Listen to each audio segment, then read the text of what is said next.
दोस्तों, तो स्वागत है आपका हमारे चैनल में। तो दिल को रुला देने वाली एक सच्ची कहानी आज की कहानी है। मैं एक दुकान में ख़रीदारी कर रही थी, तभी मैंने उस दुकान के कैशियर को 5 से 6 साल के लड़के से बात करते हुए देखा।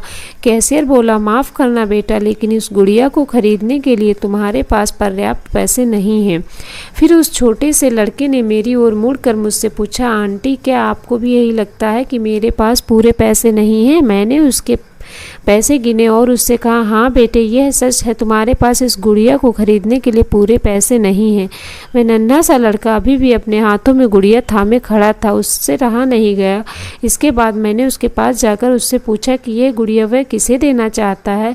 इस पर उसने उत्तर दिया, यह गुड़िया जो उसकी बहन को बहुत प्यारी है और वह इसे उसके जन्मदिन के लिए उपहार देना चाहता है। यह गुड़िया पहले मुझे मेरी मम्मी को देना है, जो बाद में जाकर बहन को दे देंगी। ये कहते उसकी आंखें नम हो आई। मेरी बहन भगवान के घर गई और पापा कहते हैं कि मेरी मम्मी जल्दी ही भगवान से मिलने जाने वाली है। तो मैंने सोचा क्यों ना हो इस गुड़िया को अपने साथ लेकर जाकर मेरी बहन को दे दे। मेरा दिल धक सा रह गया।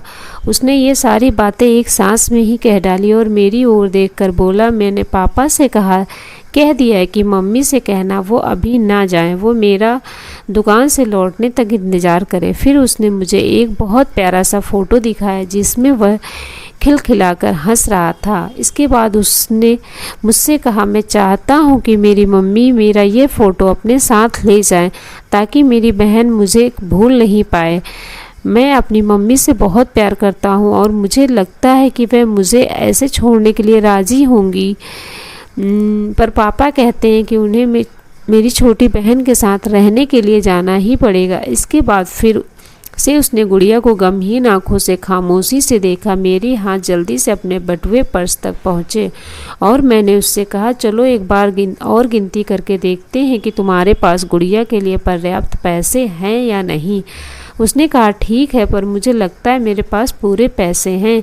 इसके बाद मैंने उससे नज़रें बचाकर कुछ पैसे उसमें जोड़ दिए और फिर हमने गिनना शुरू किया।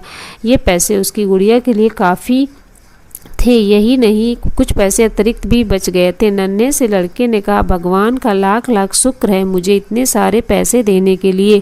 फिर उसने मेरी ओर देखकर कहा कि मैं कल रात सोने से पहले भगवान से प्रार्थना की थी, मुझे इस गुड़िया को खरीदने के लिए पैसे दे दे, ताकि मेरी मम्मी मेरी बहन को दे सके, और भगवान मेरी बात सुन ली। इसके अलावा मुझे मम्मी के लिए एक सफ़ेद गुलाब खरीदने के लिए भी पैसे चाहिए थे। मैं भगवान से इतने ज़्यादा पैसे मांगने की हिम्मत नहीं कर पाया था, पर भगवान ने तो मुझे इतने पैसे दे दिए कि अब मैं गुड़िया के साथ साथ एक सफ़ेद गुलाब भी खरीद सकता हूँ। मेरी मम्मी को सफ़ेद गुलाब बहुत पसंद है। फिर हम वहाँ से निकल गए। मैं अपने दिमाग से उस छोटे से लड़के को निकाल नहीं पा रही थी। मुझे 2 दिन पहले स्थानीय समाचार पत्र में छपी एक घटना याद आ गई, जिसमें एक शराबी ट्रक ड्राइवर के बारे में लिखा था, जिसने नशे की हालत में मोबाइल फ़ोन पर बात करते हुए कार चालक महिला की कार से टक्कर मार दी थी, जिसमें उसकी 3 साल की बेटी की घटनास्थल पर ही मृत्यु हो गई थी और वह महिला कोमा में चली गई थी।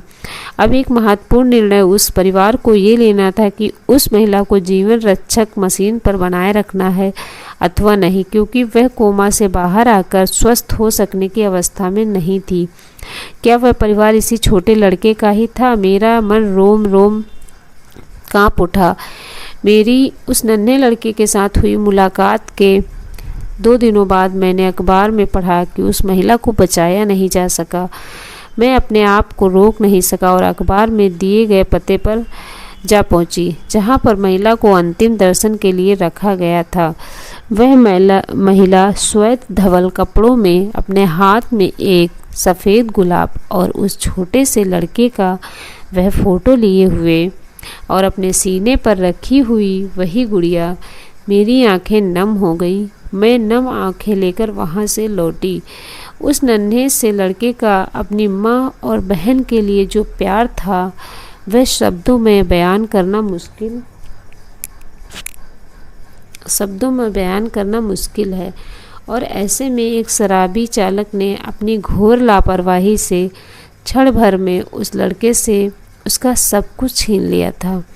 इस कहानी से सिर्फ़ और सिर्फ एक पैगाम देना चाहती हूँ कि आप लोगों से हाथ जोड़कर विनती है कि कभी भी शराब पीकर और मोबाइल पर बात करते समय वाहन न चलाएं।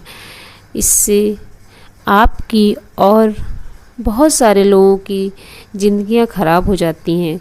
तो हमेशा आप लोगों से हमारी यही रिक्वेस्ट है कि इस कहानी को ज़्यादा से ज़्यादा शेयर करें ताकि लोग जागरूक हों कि हमें शराब पीकर और वाहन फ़ोन पे बात करते समय वाहन नहीं, हमेशा वाहन अपने अच्छे से चलाएं, ध्यान से चलाएं ताकि हम अपनी और दूसरों की जीवन की रक्षा कर रहे हैं। धन्यवाद। अगर आपको हमारी कहानी पसंद आई हो तो प्लीज़ लाइक, शेयर और सब्सक्राइब ज़रूर करें। धन्यवाद।